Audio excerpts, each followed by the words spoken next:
This week on the Tech on Tap podcast, we talk about the latest Astra control updates with Luis Rico and Dean Steadman.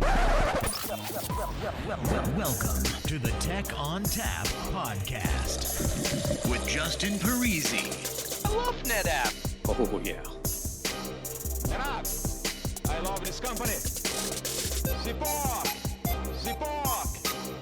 I love NetApp because it's so fun.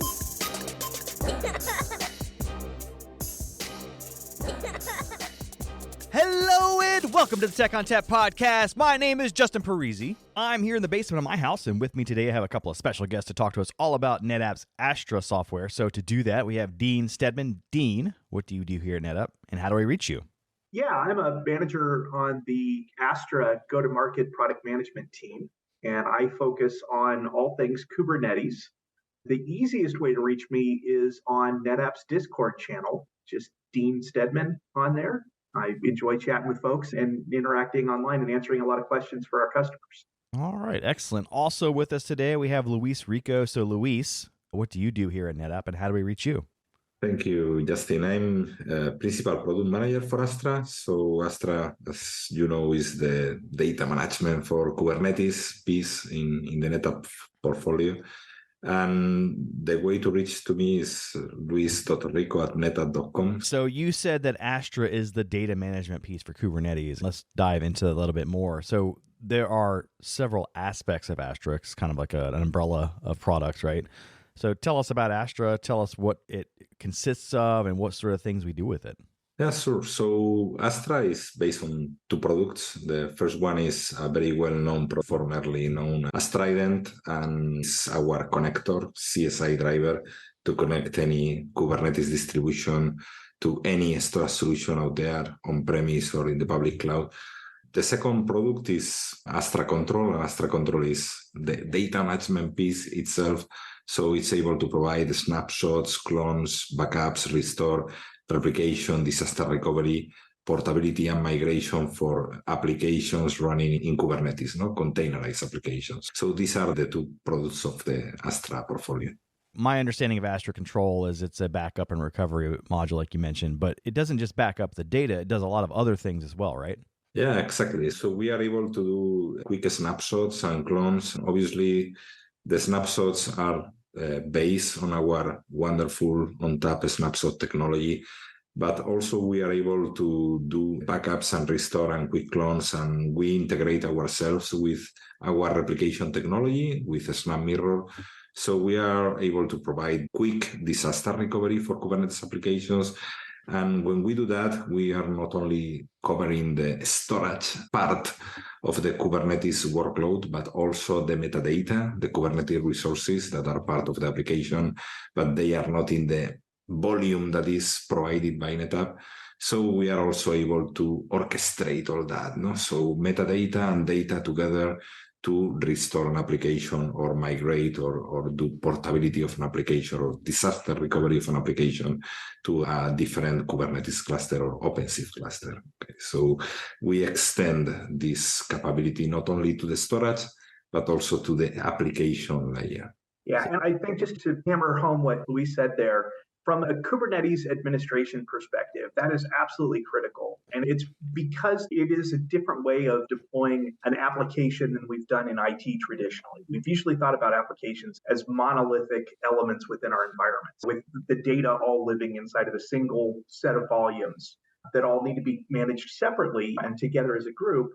From a backup perspective, in Kubernetes, though, with so much of that metadata living elsewhere inside the system, being able to have the knowledge of how an application is laid out, whether it's in one namespace or across multiple namespaces, and being able to tie all of those components together makes it so that once you have that understanding, it opens up a lot of different use cases. Data protection absolutely is bread and butter for us, but we also open up use cases that allow folks to clone applications more efficiently, migrate applications more efficiently. It just really changes the way that Kubernetes admins have to track their workloads. Does it also handle the secrets? Does it take care of those, or do you have to do that on the back end yourself? I'm going to answer yes and no to that one. Yes, we do allow you to grab the Kubernetes secrets and to replicate those as part of the metadata of an application. You also have the ability to exclude different components within an application. So we can actually go through the namespace and say, you know what, back up everything but the secrets. So that way, if you're replicating those out to somewhere that's outside of your control, you can keep those in-house. So we give folks a ton of flexibility in what they back up along with an application, but we also make it super easy in that we make it easy to grab everything. So I know that the data aspect can be replicated using SnapMirror, and that's all done over TLS, and it can be secure. What about the Kubernetes configuration? How is that replicated? Because I would imagine that's not going to be SnapMirror because it doesn't necessarily live in a volume. You can use TLS. You can establish TCP tunnel encrypted with TLS, and all the communication with the Kubernetes API will go through this encrypted channel. So we are saving all of this information, and it's going to 3 buckets. So object storage. So it's outside the Kubernetes cluster. So even if you lose your entire Kubernetes cluster, you can recover the data and also the metadata because it's outside the Kubernetes cluster. And you mentioned orchestration as an aspect. Am I able to basically, from start to finish, stand up a brand new Kubernetes cluster on a destination site as a disaster recovery plan without actually having to interact with anything but Astra? So this is a very good question, because when we were designing Astra, we were thinking about, do we add the capability to deploy from scratch a Kubernetes cluster as part of the disaster recovery? And then we realized that customers do like to create the Kubernetes clusters by themselves with Terraform or any other automation tool. And they customize the Kubernetes cluster, they secure, harden the Kubernetes clusters in their own way, their own manner. So we couldn't try to unify the way we provide this automation of creating a Kubernetes clusters as part of Astra and make everybody happy about the way we create Kubernetes clusters. So this is not part of Astra. So for Astra, you need a Kubernetes cluster up and running just to provide the disaster recovery aspect. Okay, but for customers that are used to play with Kubernetes, they have their own automation tools to spin up a Kubernetes cluster in few minutes. So it's not really a problem for them that the Kubernetes cluster is already there to provide disaster recovery. As you know, there's lots of ways to deploy Kubernetes. There's Rancher, there's GKE, there's AKS. What does Astra support? Does it support anything Kubernetes, or is there a specific set of Kubernetes applications or deployment methods that it supports? We support all of them, to be honest. Okay, so we support all the Kubernetes managed service in the public cloud. So GKE in Google Cloud, or AKS in Azure, or EKS in AWS, the Elastic Kubernetes Service. So anything that has a K in the public cloud, we are able to support it. And we also support the commercial distribution of Kubernetes. So Red Hat OpenShift, SUSE Rancher, VMware Tanzu, and also Kubernetes upstream. So if the open source community Kubernetes. Okay, so we in general support them all, and we are starting to support also all the on-premise part of the hyperscalers like Azure Stack or Google Anthos. So we also support all of them. The idea is to try to provide data protection and data portability and data management to any Kubernetes application out there, on-premise or in the public cloud. The majority of the customers that we work with on premises are using Red Hat OpenShift. Is probably the most common distribution or flavor of Kubernetes that we see. And then up in the cloud, I would expect that as we continue to grow, our AWS numbers will increase the most. But today we've got a lot of great customers that are using the Azure Kubernetes service. So that's our 2 strongest spots from an install-based perspective. Yeah, and just to add to what Dean was saying is, in this new release, 2310, we are starting to support ROSA. This is the Red Hat OpenShift service on AWS. So it's just managed OpenShift, available in AWS for easy consumption. And we are starting to support that in this new release of Astra Control 2310. We're starting to get into talking about public cloud and on-prem. I understand that Astra can support both. Where does it actually reside? Is it a cloud resident application, or is it installable on-prem, or does it do both? We have two flavors of Astra Control. We have Astra Control Center, that is our software that can be deployed mainly on premises, but can be also deployed in Kubernetes in the public cloud. And Astra Control Center is just the piece of software. You deploy it in Kubernetes or OpenShift cluster, and you can protect multiple Kubernetes or OpenShift or Rancher or VMware Tanzu clusters out there. No? So this is the piece that you have to install and manage by yourself with the help of NetApp, of course. And the second flavor is Astra Control Service. And Astra Control Service is all the power of Astra Control, but in a managed service that is managed by NetApp SREs. So you are just consuming data protection for Kubernetes as a service. And this is wonderful for customers. This initially was oriented to providing data protection and data management in the public cloud, so the AKS, EKS, GKE clusters.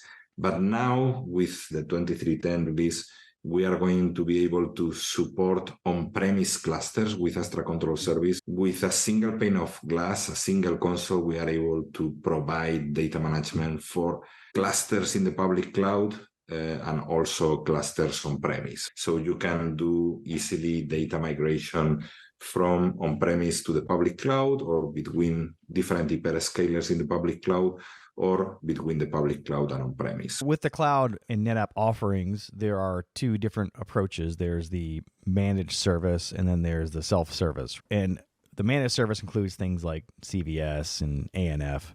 And then the other stuff is like the Cloud Volumes ONTAP with their Amazon FSx. So with Astra Control, I would imagine it supports both of those, but does it live in any sort of marketplace? Is it available as a first-party service or a third-party service? How does that all work? So we are in the process to make Astra Control and Astra Trident first-party player in the hyperscalers. So we are in this process.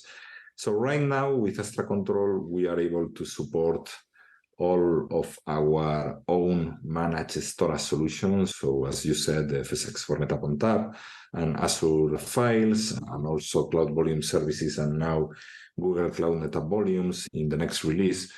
And also, obviously, our Cloud Volumes ONTAP, our CVO. So this is already supported. So you have covering all backends of all persistent storage possibilities for the public cloud. But we also provide data protection if customers are using EKS, AKS, or GKE, the Kubernetes services, with the default persistent storage option in the hyperscaler. So we are able to provide data protection for Azure Disk or Amazon EBS, Elastic Block Storage, or for Google Persistent Disk. So we try to cover all. You can provide this data protection for customers that are using Kubernetes that are not even using a NetApp storage solution. They are just using the hyperscaler storage. But we can provide this help, we can help them, and then we can easily convince them to use our own storage that is much better than the hyperscalers storage, About the marketplace thing, so Astra Control Service is available in the AWS marketplace and also in the Azure marketplace. So today is a third-party product, But even if it's a third-party product, it's a solution that is helping us to win the Kubernetes workload. And if we win the Kubernetes workload, we can win the first-party storage in the public cloud, and on-premise, we can help to win in Flash. We are just trying to help NetApp to be the persistent storage solution for Kubernetes workloads. So this is our mission. And for us, being in those marketplaces really simplifies a lot of the customer experience. It gives them the flexibility to say, I either want to procure this and license Astra Control directly from NetApp. That's one route. Or if they're already in the marketplace and they have Microsoft credits, being able to do that licensing directly through those marketplaces can simplify the customer's journey from a buying perspective. So we give folks that choice. Yeah, I would imagine that when you're dealing with an application provider, it's going to be table stakes to be able to offer disaster recovery, data protection integrated within the product, and having an Astra Control, having Astra Trident as a CSI is going to enable those workloads to consider NetApp seriously because they have those things already built in. Exactly. It's just another value added to the storage solution, just to provide this disaster recovery capability that is covering not only the storage part, but also the application part. So we are adding more value to the storage itself. This is the idea, to provide more value added services that help the persistent storage to be more important for customers. All right, sounds like we know what Astra is. So let's talk about what's new in Astra. So what is the latest in the new Astra releases? Yes, the latest and greatest release of Astra is the new 2310. The main shiny new feature is our capability to protect applications based on ONTAP Q3s. Customers have been using Astra Trident to provide persistent storage to the Kubernetes clusters. Some of them, they found that the limits in the number of volumes for our ONTAP systems were too low for Kubernetes workloads. They needed to provide thousands of volumes from ONTAP to Kubernetes distributions. So they started to use our ONTAP NAS economy backend in Trident. ONTAP NAS economy backend is based on Q3s. And this is wonderful, no? Because with Q3s, you have almost unlimited number of volumes in ONTAP clusters. So these differences between the ONTAP hardware model related to the number of volumes that we can support, or even the limitation when you are using metro cluster configuration, for example, that the number of volumes that you can provide with this configuration is more limited. So this goes away with Q3s. And everybody was happy about that. But we cannot do a snapshot with Q3s. We cannot do a SnapMirror to Q3s. So you have several limitations with Q3s. So finally, in these versions, we are able to provide backup and restore for Kubernetes applications that are using Q3. So it has been painful for these customers to try to protect these Kubernetes workloads because this lack of capability of having snapshots with Q3s. So we are using our Snap to do a snapshot of the parent volume containing all the Q3s. When we do that, we can provide our execution hooks to guarantee that you can do some scripts pre-snapshot and post-snapshot to provide application consistency to your database or to your application. So we do this snapshot of the parent volume, and then we extract using the snapdir access the persistent volume that we are protecting. So we can do the backup of this persistent volume, and you can restore anytime you want. This temporary snapshot of the parent volume is going to be deleted afterwards. So if you are using 200 persistent volumes with Q3s in a parent volume, you don't have to worry about having 200 times the snapshots kept for a long time. You are able to provide backups and restore, and the backups are going to be consistent. We are able to help all the customers using Kubernetes that they had to scale to thousands on tens of thousands of persistent volumes with our ONTAP clusters. You said nearly unlimited for Q-trees, which isn't exactly true because every volume has a Q-tree limit, right? I think there's like 4,000 per volume, which is a lot. 4,995, yes. Yes. So, yeah, there's a lot available in the volume, and then you have a lot of volume. So it's a multiplication exercise at that point, but it is usually going to be enough for most customers. So with Q-trees and protection, I would imagine that you can replicate them. And since we can't really do SnapMirror at the Q-tree level, how are we doing the replication? Is it a file copy? How is that being done?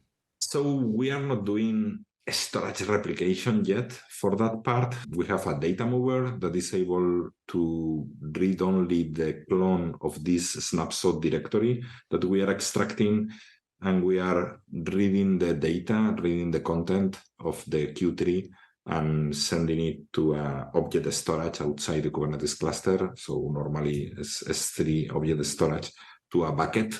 And if we are trying to provide the restore, we are recreating a Q3 in a parent volume, flexible, and then we have this data mover to restore the data inside the Q3. So we are not yet able to provide this storage replication at Q3 level. Right. But you can replicate at the volume level at least. Yeah, the volume level, it's already a part of Astra control capabilities. So for flexibles, we provide this integration with SnapMirror, that we are not only replicating flex volumes with SnapMirror, we are also replicating all the Kubernetes resources and orchestrating all the process of disaster recovery. So when the customer has to fail over between two data centers, Astra will be able to promote the flex volumes with SnapMirror to break this or reverse the replication relationship and connect these persistent volumes replicated with SnapMirror to the Kubernetes resources in the recovery cluster. All the disaster recovery is orchestrated like customers are used to with other technologies like VMware Site Recovery Manager. So we are the Site Recovery Manager for Kubernetes. So Q-trees can be used with other things like export policy rules as well as quotas. So when you have to recover on a disaster recovery scenario, does Astra take care of the extra configuration pieces like the quotas and the export policy rules, or do you have to do that with something like Terraform on the other end? No, today there is no interaction with all these details in the ONTAP configuration. We just use the access to make sure that we can access the .snapshot of the parent volume, and we are able to extract the data and back up the data and then recover the data later. Okay, but we are not providing data protection for the rest of the capabilities in the ONTAP cluster for Q-trees. All right, so Q-tree management and backup is part of the new Astra update. Is there another aspect of Astra that's new in this release? Another interesting one that I mentioned before is our capability to, in Astra Control Service, to protect not only public cloud Kubernetes cluster, but also on-premise Kubernetes cluster. So this is important, especially with OpenShift. So we can now protect OpenShift on-prem and OpenShift in the public clouds with ROSA support. So we are covering on-prem and public cloud use cases and the migration between on-premise and public cloud. We are also providing ransomware protection for Kubernetes. Astra now is able to recognize if you are using object storage bucket that is immutable, that has a kind of S3 lock in the bucket, so write once, read many bucket, and we automatically adapt our protection policies to recognize that this is immutable bucket. So we convert the backups that are stored in that bucket to immutable backups, so nobody can delete these backups unless the expiration policy in the bucket has expired. This is good because if for any reason a hacker is able to get the administrator account of Astra Control, he or she won't be able to delete backups or corrupt backups that are already part of this immutable policy. And this is just to complete our strategy in NetApp about the ransomware, doing the Kubernetes piece. And that's powered by the SnapLock replication, right? No, we are not using a SnapLock yet. This is a plan in our roadmap to use a SnapLock. So we are just recognizing if customers are using buckets in the object storage grid, for example, with this S3 lock capability. So if they are converting the buckets in warm or immutable, we are acknowledge this and we are acting in consequence of that. So making sure that the backups are also immutable on our side. We are doing that with Azure Blob, with AWS S3, and also with our storage grid technology. All right, what else we got?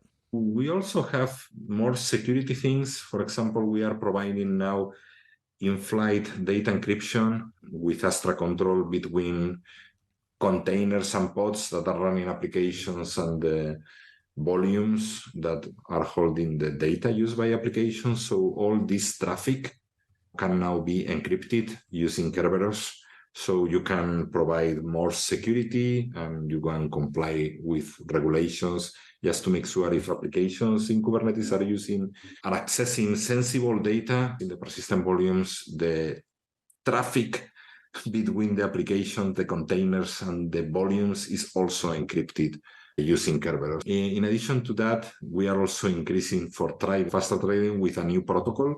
So we are able now to provide NVMe over TCP as a new protocol, as a new driver for Astra Trident. So if you have an all-flash array, you can enable NVMe over TCP, and Trident is able to automate the provisioning of persistent volumes using NVMe over TCP. So it's just another ONTAP SAN backend that it's going to provide more performance, and especially more performance at scale.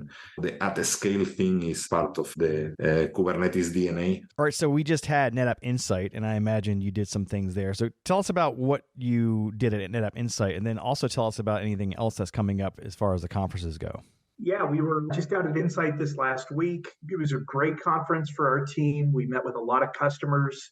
We had Paul from Amadeus present a session. Amadeus is a company that does key services for travel industries. Basically, anytime you book a ticket with any airline carrier, it's processed somewhere through an Amadeus system. And they're a great customer of ours, very large A&F presence that they're using. And then Astra provides data protection for all of their Kubernetes workloads in the cloud.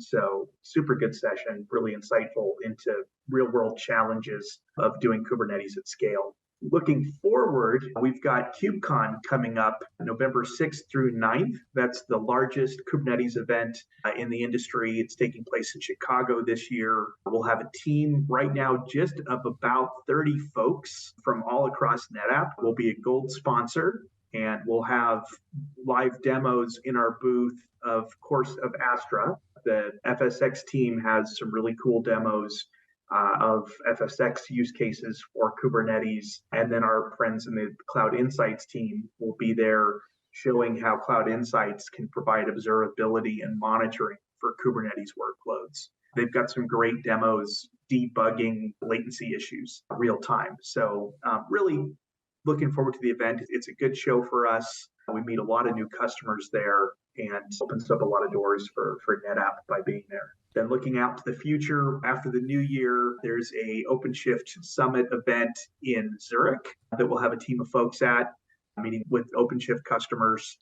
And then next year, the big event on the horizon is KubeCon Paris, which is in March.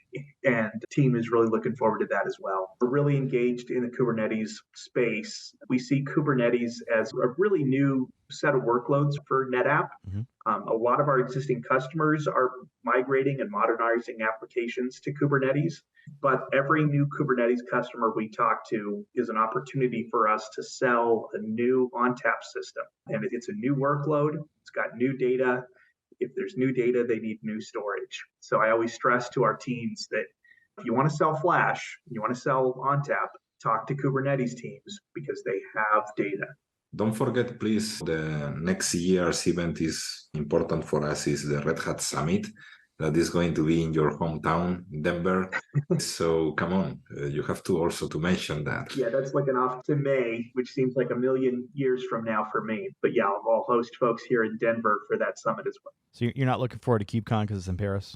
Yeah, no one wants to go to Paris in March. It's really... No, I've already had about 50 people reach out to me already asking for tickets. Oh, I'll do it. I'll do it. Yeah, it's amazing. What you guys ought to do is you should start advertising that these places, these conferences will be in Hawaii, and then really hold them in Kansas. No offense to Kansas. You're just not Hawaii. All right, cool. So it sounds like you're going to be globetrotting here, talking all about the goodness of Astra and Kubernetes and NetApp. If I wanted to find more information, where would I go to do that? So, of course, for NetApp folks, the NetApp Field Portal is available. We've got a ton of information there for our internal teams as well as for our channel partners. So that's always the first spot. For external folks, the Astra website or Astra page on the NetApp website has a ton of links to good information. Most importantly on there is a link to our registration page for a free trial of Astra. We allow customers to start with up to 10 namespaces for free. No time limit, no capacity limits, nothing like that. Just allows you to get in there, get started with the product, add some Kubernetes workloads, and give yourself some free data protection. Great opportunity. And then finally, as I mentioned at the beginning, our team is available on Discord. We have a team of folks that we call the Astronauts. We're really clever that way. Our astronauts are product experts in all things Kubernetes, Trident, ONTAP storage, love engaging with customers, love hearing the new use cases that they're having, and love coming up with new solutions to those with them. So it's a great place to engage with our experts. And you guys have stickers too, right? And we have stickers. We have all kinds of stuff. I'm going to all these conferences. You have a ton of swag to hand out. Yeah, you got to hand it out or nobody listens. Nobody even stops by. If there's no free stuff, they're like, nah, whatever. If you have a blank laptop, I am the person you want to come see. Or if you have stickers that you're tired of, you just want to cover over. Yeah, I guess that's true. All right. Sounds like we got a lot of good things coming up with Astra. I'm sure there's even more to come in future months and releases. Again, if we wanted to reach you, Dean, how do we do that? The easiest way is to find me on the Astra channel of the NetApp Discord, and it's just Dean Steadman on there. All right. And Luis? Yes, please send me an email anytime. So luis.rico, luis.rico@netapp.com. Excellent. We'll include links to the emails as well as the Discord in the blog that comes with this podcast. And again, thanks for joining us. Thank you, Justin. All right, that music tells me it's time to go. If you'd like to get in touch with us, send us an email to podcast@netapp.com or send us a tweet @NetApp. As always, if you'd like to subscribe, find us on iTunes, Spotify, Google Play, iHeartRadio, SoundCloud, Stitcher, or via TechOnTapPodcast.com. If you like the show today, leave us a review. On behalf of the entire Tech on Tap podcast team, I'd like to thank Luis Rico and Dean Steadman for joining us today. As always, thanks for listening. Oh, yeah.